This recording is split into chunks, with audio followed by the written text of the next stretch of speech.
ప్రభు నామమున అందరికీ వందనాలండి. వాక్యంలోకి వెళ్ళే ముందు చిన్న ప్రార్థన చేసుకుందాం. సర్వోన్నతుడ, సర్వశక్తిమంతుడ, కృపగల దేవ, దయగల మా తండ్రి, నీకు లెక్కలేని స్తోత్రాలు ప్రభా. వినుచున్న వారికి, చూచుచున్న వారికి, ప్రతి ఒక్కరికి రక్షణ దయచే ప్రభా, ప్రతి ఒక్కరికి మారు మనసు దయచే ప్రభా. నీ కృపను అనుగ్రహించిన ఆయన ప్రభా, నీ ధన్యతను దయచే ప్రభా.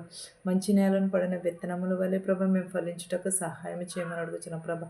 మా హృదయంలో నాటుకునేటకు సహాయం చేయమని అడుగుచున్నాను ప్రభా. వినుట వలన మాకు విశ్వాసం కలుగుటకు సహాయం చేయమని అడుగుచున్నాను తండ్రి. ఆమేన్.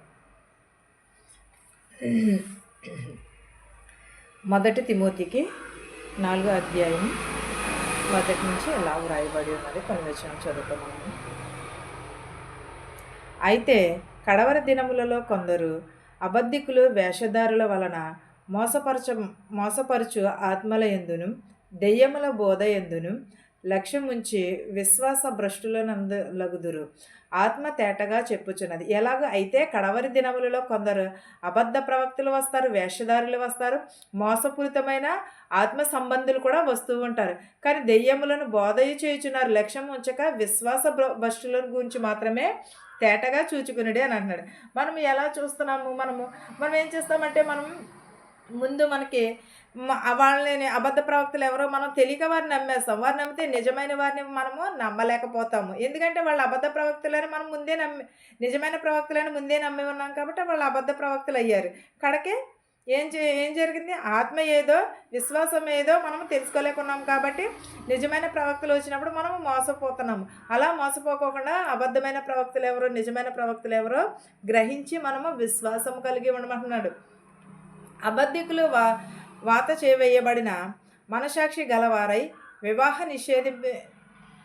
వివాహము నిషేధించుచు సత్య విషయమై అనుభవ జ్ఞానము గల విశ్వాసులు కృతజ్ఞతాస్థుతులు చెల్లించి పుచ్చుకుని నిమిత్తము దేవుడు సృజించిన ఆహార వస్తువుల కొంటిని తినుట మానవలెనని చెప్పుదురు. ఎలాగ అబద్ధ ప్రవక్తలు ఎలా వస్తారో వాత వేయబడిన మనసాక్షి గలవారై వివాహము నిషేధించుచు సత్యమైన ఆత్మ సంబంధం విషయంలో కృతజ్ఞతాస్థుతులు చెల్లించుచు కొనియాడుచు దేవుని సృజించిన ఆహార వస్తువులను కొన్నిటిని తినుట మానవలేనని చెప్పుదురని అంటున్నాడు. నిజమే కదండి. చాలామంది కూడా కొన్నిటిని తింటారు, కొన్ని వీటిని తినకూడదు. తినవని కూడా ఉన్నాయి. దేవుడు చెప్పి ఉన్నాడు కదా.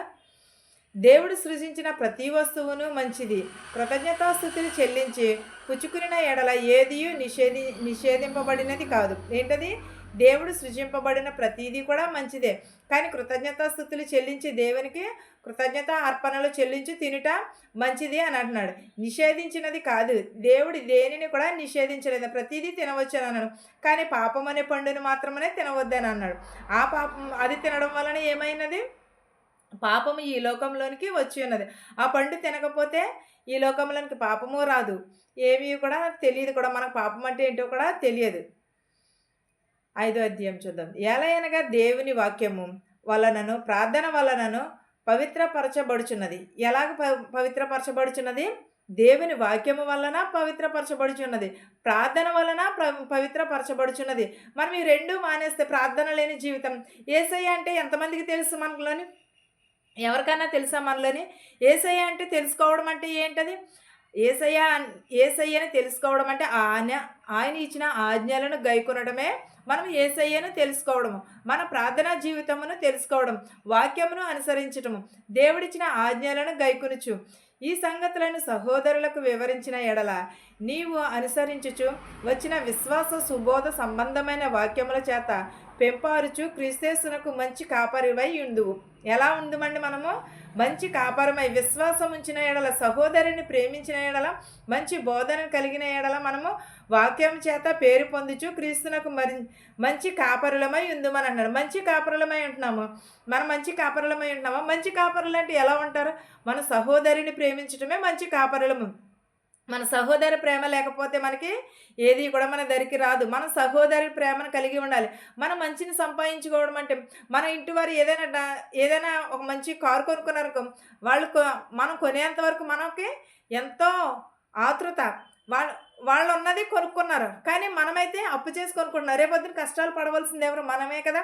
ఎదుటి వారిని చూసి మనం అసూయ పడితే మనకే అది తిరిగి వస్తుంది. మన క్రియలే మన వెంట వస్తాయి అన్నాడు. మనం చేసినదే మనకి వస్తూ ఉంటుంది.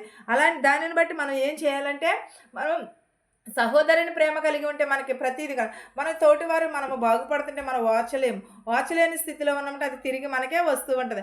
మనకు కూడా దేవుడు అలాంటి విషయంలోనే కలుగజేస్తూ ఉంటాడు.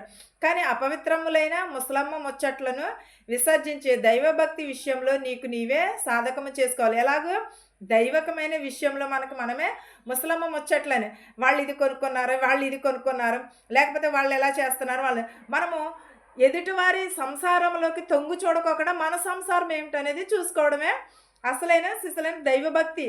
అంతేగాని మనం ఏం చేస్తామంటే మనం ఇంట్లోది మానేస్తాం, ఎదుటివారి ఇంట్లో ఉన్నదే మనం తొంగు చూస్తూ ఉంటాం. అలాంటి ముసలమ్మ ముచ్చట్లకు దూరంగా ఉండమని అంటున్నాడు యేసుక్రీస్తు వారు. ఈ మాటలు నా మాటలు కాదు కదా, ఈ బైబిల్లో చెప్పుచున్న మాటలు.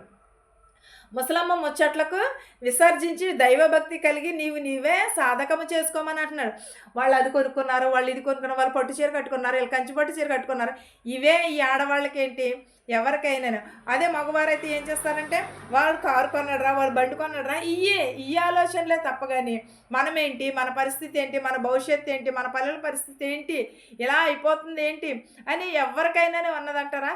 ఎవరమైనా మన ఇంట్లోది మనకే దోలాన్ని ఉంచుకుంటాం మన ఇంట్లో, కానీ ఎదుటివారు ఉన్న కంట్లో ఉన్న నలుసుని తీయడానికి మనం ప్రయత్నిస్తాం. అది కాదు, ముందు మన కంట్లో ఉన్న దోలముని తీసుకుని సహోదరుని కంట్లో ఉన్న నలుసుని తీయమని అంటున్నాడు. అలాగే ముసలమ్మ ముచ్చట్లు కట్టిబెట్టి నీకు నీవే సాధకము చేసుకో. శరీర సంబంధమైన సాధకము కొంచెము మట్టుకు అయినను ప్రయోజనకరము కానీ దైవభక్తి ఇట్టి జీవము విషయంలో రాబో జీవము విషయంలోని వాగ్దానంలోని కూడినదైనందున అది అన్ని విషయంలోనూ ప్రయోజనకరమగును. ఎలాగో మనకు సంబంధమైన విషయంలో మనమే సాధకం చేసుకోవాలి. పనికిరాని విషయాలు మనము నెత్తిన వేసుకోకూడదు. ఎవరో ఏదో చేస్తున్నారని మనం చేయకూడదు. మనం ఎప్పుడు మనమే జీవన ఆధారం చేసుకోవాలి. మనం దేవుని యందు వాగ్దానము చేసుకోవాలి. దాని విషయంలోనే మనం ప్రయోజనకరం అవ్వాలి. ఈ వాక్యము నమ్మదగినది, పూర్ణాంగీకరమునకు యోగ్యమైనది ఉన్నది. ఈ వాక్యం ఎలా ఉన్నది? నమ్మదగినది కూడా పూర్ణ అంగీకారమును యోగ్యమై ఉన్నది.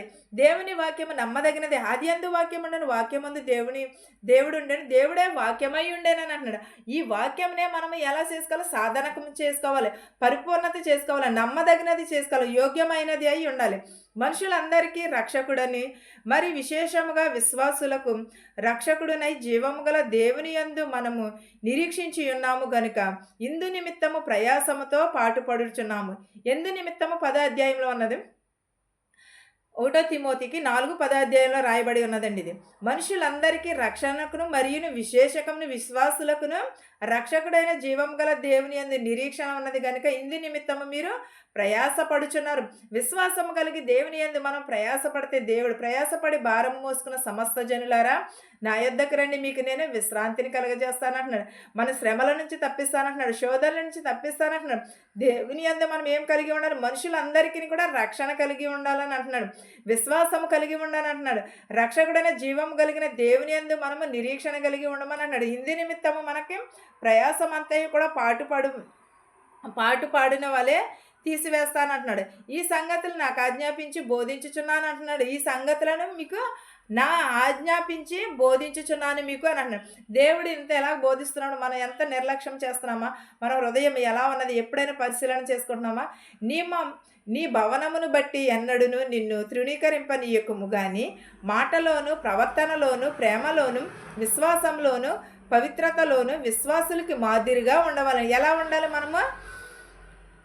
నీ యవనమును బట్టి ఎన్నడును నిన్ను తృణీకరింపనీయకుము కానీ మాటలలోను కానీ, ప్రవర్తనలో కానీ, ప్రేమలో కానీ, విశ్వాసంలో కానీ, పవిత్రతలో కానీ విశ్వాసులకు మాదిరిగా ఉండమని అంటున్నాడు. ఎలాగ?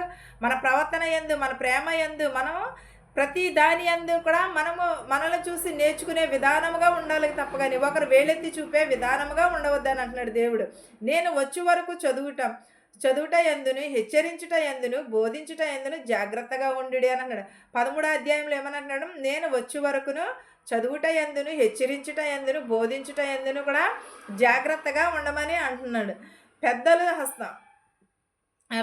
హస్త నిక్షేషముగా చేయగా ప్రవచనములను నీకు అనుగ్రహింపబడి నీలో ఉన్న వరమును అలక్ష్యము చేయకుము. పెద్దల యందు నీ హస్తము ఉన్న ఎడల ప్రవచనములను కూడా నీవు అనుగ్రహించి నీలో ఉన్న వరములను లక్ష్యము చేయకము అని అంటున్నాడు. నీ అభివృద్ధి అందరికీ తేటగా కనబడు నిమిత్తము వీటిని అనుసరించుము, వీటి అందే సాధకము చేసుకొనుము. నిన్ను గూర్చి నీ బోధను గూర్చి జాగ్రత్త కలిగి ఉండుము, వీటిలో నిలకడగా ఉండుము. ఇలాగు చేసిన నిన్ను నీ బోధ విను వారిని రక్షించుకుందుము. ఎలాగూ నీవు అభివృద్ధి పొందిదు అందరికంటే తేటగా కనబడదువు నిమిత్తము నిన్ను వీటన్నిటి నుండి కూడా నమస్కరించుము. విధేయత యందు సాధకము చేసుకుని అభివృద్ధి పొందుటకు అందరికంటేగా దేవుడు హెచ్చరిస్తానంటున్నాడు. అందరికంటే ఎక్కువగా నిన్ను హెచ్చిస్తానంటున్నాడు. నిన్ను దేవుడు తలగా చేస్తాను కానీ తోకగా ఉంచున్నాను అని అంటున్నాడు. అలాంటినప్పుడు మన అభివృద్ధి దేవుడు మనల్ని ఆపు చేయడు కదా. అలాగే మనం అభివృద్ధిని కలిగి మంచి మనసును కలిగి ఉండాలి. నిన్ను గూర్చి నీ బోధన గూర్చి జాగ్రత్త కలిగి ఉండు, వీటిలో నిలకడగా ఉండగా ఉండుము. నీలాగా చేసిన నిన్ను బోధన విని వారికి రక్షించును. మనము బోధ చేస్తున్నామంటే అనేకమైన శోధనలు వస్తూ ఉంటాయి, వేదనలు వస్తూ ఉంటాయి. ఎంతోమంది ఏదో ఒకటి అనాలని ఉంటారు తప్ప కానీ అనకూడదని ఎవరుని కూడా అనుకోరు. మనం అలాంటినప్పుడు ఇంకానూ జాగ్రత్త కలిగి ఉండాలి, ఇంకానూ భయమును భక్తిని కలిగి ఉండాలి. ప్రతి ఒక్కరమును కూడా మన ప్రవర్తనలోని మన మాట తీరులోని కూడా చాలా జాగ్రత్త కలిగి ఉండాలి. సహోదరుని ప్రేమ కలిగి ఉండాలి. ప్రతి ఒక్కరిని కూడా సహోదరి ప్రేమ కలిగి ఉండాలని చెప్తారు. ఎక్కడి నుంచి వచ్చి ప్రేమిస్తారు? మనలో నుంచే. ఒకవేళ అవతల వాళ్ళకి రాదేమో, ముందు మనం ప్రేమిస్తే తర్వాత కూడా వాళ్ళు కూడా ప్రేమిస్తారు. ప్రతి ఒక్కరిని కూడా మన ప్రవర్తన ఏందని కానీ మన మాట తీరు అనేది జాగ్రత్త కలిగి ఉండాలి. ఈ వాక్యమును మీకును మాకును మనందరికీ తోడయ్యుండును గాక. ఆమె ప్రార్థించు. సర్వోన్నతుడా, సర్వశక్తిమంతుడా, కృపగల దేవ, దయగల మా తండ్రి, నీకు స్తోత్రాలు, నీకు వందనాలు నాయన. వినుట వల్ల విశ్వాసం కలుగుటకు సహాయం చే ప్రభువా. మా శత్రువులు మిత్రులు దీవించిన ఆయన ప్రభా, ధనుకులనేమి భేదాలనేమి దీవించమని అడుగుచున్నాను నాయన ప్రభా. నేను ప్రతి ఒక్కరు హృదయము మార్చమని అడుగుచున్నాను ప్రభా. ప్రతి ఒక్కరు మనస్సును మార్చమని అడుగుచున్నాను నాయన ప్రభా. నీకు స్తోత్రము, నీకు వందనాలు చేసేయ. నీకు స్తోత్రాలు ప్రభా. ఆయన ధనుకులనేమి భేదాలనేమి దీవించిన ప్రభా. కుంటివారిని, గుడ్డివారిని, మోగవారిని, చెవిటివారిని, అంగవైకల్యం కలిగిన ప్రతి ఒక్కరిని స్వస్థపరచున్నాను ప్రభా. బస్సులో వెలిచిన, రైల్లో వెలిచిన, హెలికాప్టర్లో, ఆటోలో, ట్యాక్సీలో వెలిచిన ప్రతి ఒక్కరిని స్వస్థపరిచినారు ప్రభా. మా దేశాలని, మా సంఘాలను కూడా దీవించినాను ప్రభా. మెడికల్కి వెళ్తున్నారు ప్రభా. మెడికల్ అంతట్లో తోడు నీడగా ఉండనాను ప్రభా. ఇతర దేశం వెళ్ళాలని ప్రయాణం పెట్టుకున్నారు. ప్రయాణం అంతట్లో తోడు నీడగా ఉండమని అడుగుతున్నాను ప్రభా. ప్రతి పని చేసుకుని చుట్టగా శక్తిని, బలముని దయచే ప్రభా. పీసీస్కి వెళ్తుండగా పీసీసీ ఒకటికి సహాయం చేయమని అడుగుతున్నాను ప్రభా. మాకు తెలిసిన వారు కానీ తెలియని వారు కానీ ప్రతి ఒక్కరిని స్వస్థపరిచినాను ప్రభా.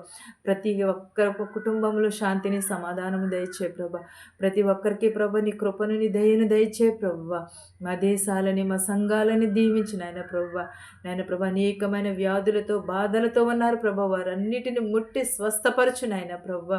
వారిని బాగు చేయమని అడుగుచున్నాను నాయన ప్రభా. ప్రతి ఒక్కరి హృదయములు మార్చు నాయన ప్రభా. ప్రతి ఒక్కరి మనసులను మార్చమని అడుగుచున్నాను తండ్రి.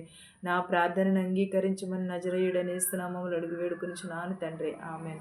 పరలోకమందున మా తండ్రి, నీ నామము పరిశుద్ధపరచబడును గాక. నీ రాజ్యం వచ్చును గాక.